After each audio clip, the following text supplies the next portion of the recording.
Hello everyone, welcome back to the top 10 greatest video game climbs in history, and this time we're at the construction yard, where we'll be climbing a giant construction thingy. But first we're going to go inside this little shack because there's a Pizza Planet token in here, and one of the easiest puzzles in all of video games. There's also a bunch of green goo on the floor, and I don't know what it is with all these places having green goo on the floor, but it seems really unsanitary. I mean, I'm not saying that this isn't how people work in real life or anything, because I know some people do have green goo all over their floors, but this is a work environment. Anyway, I really like the environmental platforming in this shack. Aside from the green goo, there's nothing too crazy about it. I mean, obviously these shelves up here that move by themselves, real shelves don't do that, but that's okay, you know, they're still shelves. We're gonna grab a little tyke guy right here. We need to rescue 5 little tykes to get a Pizza Planet token, and we're going to be getting all 5. Anyway, here's that puzzle I was talking about. It's a basic collar puzzle. We need to make purple paint, orange paint, and green paint. And we need to mix the paints in order to do that. It's really, really easy stuff. I'm not gonna lie and say I didn't have trouble with it as a kid, because I played this when I was young, but I missed. But it's really simple stuff. They also repeated this puzzle in LEGO Star Wars though, which is generally considered to be for all ages, so I do mean they repeated it, by the way, because Traveler's Tales did develop all the LEGO games. Well, all of the ones that people remember most. And John Burton is still the creative director for the LEGO games, just like he was the creative director for Toy Story 2. John Burton takes a lot of pride in his game development. He actually recently released a remastered version of Sonic 3D Blast, and that's on Steam. And I kept telling people Sonic 3D Blast was really good, so now's a good time to check it out if you haven't, because he released a remastered Director's Cut version on Steam. It's in the Steam Workshop. Anyway, that's the Pizza Planet token in here, and we already got the little tyke, so that's everything we need in here. And then we're gonna head outside, but it's still not quite time to start climbing yet, because there's a lot of stuff on the ground level to get. Firstly, if we're gonna get all 50 coins, we gotta get a bunch of coins that are lying around in kinda sneaky places like under the shack. Hey, Mr. Potato Head. There are coins hidden all around all the corners of the map. And I guess, to be fair, it's not a super big map, but I don't think most kids would think to look in the very corners for coins like this. And up here's a new enemy type.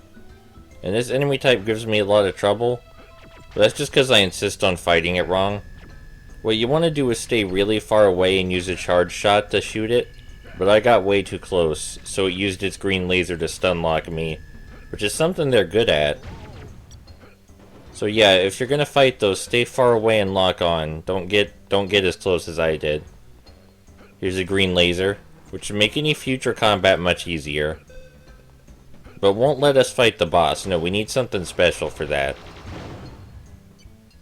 Still, right now we're coin farming, because we need all 50 of those coins. But after we grab a couple more coins, we're going to grab another little tyke. Thankfully I do remember where they all are, but they're really, really spread out in this level. After we grab this coin, and this one over here, we need to push this cement block to reach the little tyke. Yeah, they're really, really spread out. I don't think I ever would have found them all as a kid. That's just asking too much of my little kid brain. I didn't look for collectibles the same way as a kid as I do now, so there's no way. Anyway, here's one of the easiest objectives of the level, and we also get a Pizza Planet token for it. We talked to Slinky and he's like, "Hey Buzz, find 5 wrenches." And they're just lying around in the goo. This is actually a lot easier in the PS1 and PC and Dreamcast versions because the draw distance exists in those versions. But even then I'm nearsighted, so playing this part without my glasses made it a little tougher. But even with both of those issues, this is still the easiest objective in the level. There's nothing really to say about it. Oh, except obviously you want to keep jumping while you're in the wet cement, If you try and walk in the wet cement, you'll move way too slowly to get all 5 wrenches in time, so you want to mash the jump button. I guess that's a little unorthodox, but as a kid it just came really natural to me. I can't find the last wrench and I'm really embarrassed. Help. Okay, so it took a retry, but for normal people I would still say that's the easiest objective in the level. You don't even have to platform to get to it like you do for the paint puzzle. It's just kind of sitting here in the middle of the level. So yeah, that one's really easy to get. I don't know, maybe it's not just me and other people will have trouble seeing the wrenches too. But I think it's just me. It seems like it would be really easy. Buzz's turning around is not so great sometimes. But we want to climb up this construction vehicle because it's crucial to actually getting on the big construction building thingy that we need to climb. After we press that button, it lowers the bulldozer's thingy, and we climb on it, the scoop, to get up to where get up to the red steel girder. You get the idea. We press the button inside the thing, and it makes the thing move so we can get up here. It's like 5 a.m. Anyway, this is probably the tallest structure you have to climb in the game. And there's a lot of really fun and unique hazards here, like these pistons, which are pounding nothing for some reason. You can jump around them, and I like the press effect that happens when they smash into the steel girders. They make a little dust cloud. There's also red-hot bolts that come flying down from above, and we'll see where those are coming from eventually, but they bounce very erratically, so it's hard to see them. These switches cause an elevator to come up that we can use as a shortcut to get back up here if we fall down. And we're going to be using it a couple times because I wasn't in my best form when I recorded this level, and I fall down a lot. I like that these little girders that move from place to place have physics on them. That was a skip, by the way. We weren't supposed to jump from one girder to the next like that. We're supposed to jump from this girder to this one, but the earlier one was a skip. We weren't supposed to do that. I just thought it would be cool to do. But I pay for it later because we fall down. Anyway, right up here is where all the hot bolts are shooting out of. And I remember as a kid jumping on these that a hot bolt would always hit me and knock me down. It looks like that still happens. Okay, now we're back here, this time without taking the skip, and I'm going to be more careful jumping on these hooks.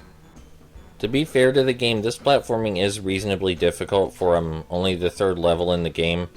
You have hazards that can hit you. Oh, we picked up the Mr. Potato Head part just there, by the way. It's really hard to miss. You have hazards that can hit you while you're on ropes. You have moving platforms that not only move quickly, but also have physics to them, so that way they shift depending on which side you're standing on.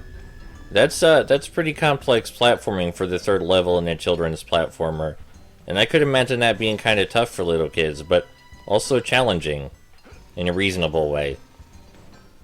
Compare this with Treasure Planet on the PS1, which is... Actually, let's not compare this with Treasure Planet on the PS1. The last little tyke is right over here, and he's the one I never found as a kid. Because he's like way on the edge. And yeah, we did jump off the construction building, but there's a good reason for that. We got the Mr. Potato Head body part. And we need this power-up Mr. Potato Head gives us, because it's the only thing that damages the boss. I do think this is the best Disney platformer made for the 5th generation of consoles, because of its creative platforming.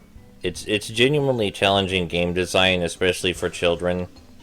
And, well, I like environmental platforming a lot, and I have a thing for games where you platform as small characters in normal-sized environments. I really like that gimmick. Anyway, we finally got enough coins to give to Ham, so we're gonna go do that. And return the little tykes to their, tyke daddy? Tyke mom? To the bigger little tyke? This guy.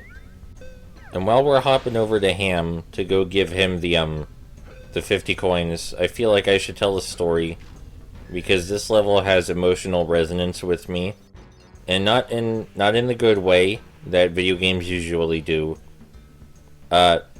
But as a kid, you know, I misbehaved sometimes, because that's what kids do. Sometimes I would stay up late playing the Nintendo 64 in my room when I wasn't supposed to. And one time I fell asleep and dreamt about myself playing this construction level in Toy Story 2, even though I wasn't actually playing it. And in my dream, I heard my parents coming. So I tried to turn off the TV, but it wouldn't turn off. And then Buzz stared at me through the screen and shook his finger at me. And that was the most horrifying moment of my life. Until the Grim Reaper burst into my room, and then that was the most horrifying moment of my life. That's it, that's the story. Okay, so now that we're back on top of the construction building, we can fight the Jackhammer boss. And we have the weapon we need to fight him. The weapon, we have these saucers. They're supposed to home in on enemies, which is something I tried to demonstrate while fighting the Jackhammer boss. But they're not super great at their job. Most of the time they just circle the Jackhammer boss instead of actively homing in on him. And I'm not sure if this is a programming issue or what. But they just tend to circle around them until they disappear. And I remember having the same issue as a kid. I don't know if the other versions of the game are better about this, but it seems like really poor design.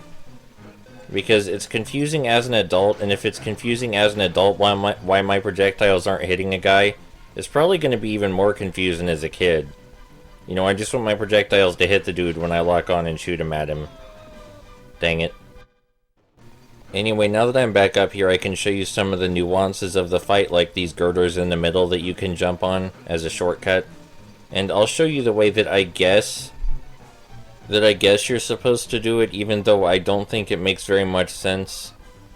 I mean, because again, there's a lock-on feature for a reason, right? Because that's how you hit enemies, by locking onto them, but the game has very different ideas in regards to this weapon in particular, and it wants you to shoot at the guy without locking on, and that's how you damage him consistently. I wanted to prove myself wrong, you know, I wanted to do a science and test to see if my memory was wrong, and it was actually possible to hit the guy while locking onto him. But as you saw, it doesn't work out so good. So if you want to hit this boss, just use the regular first-person aiming without locking on. That's how you do it. But aside from that little problem, this level's pretty fun.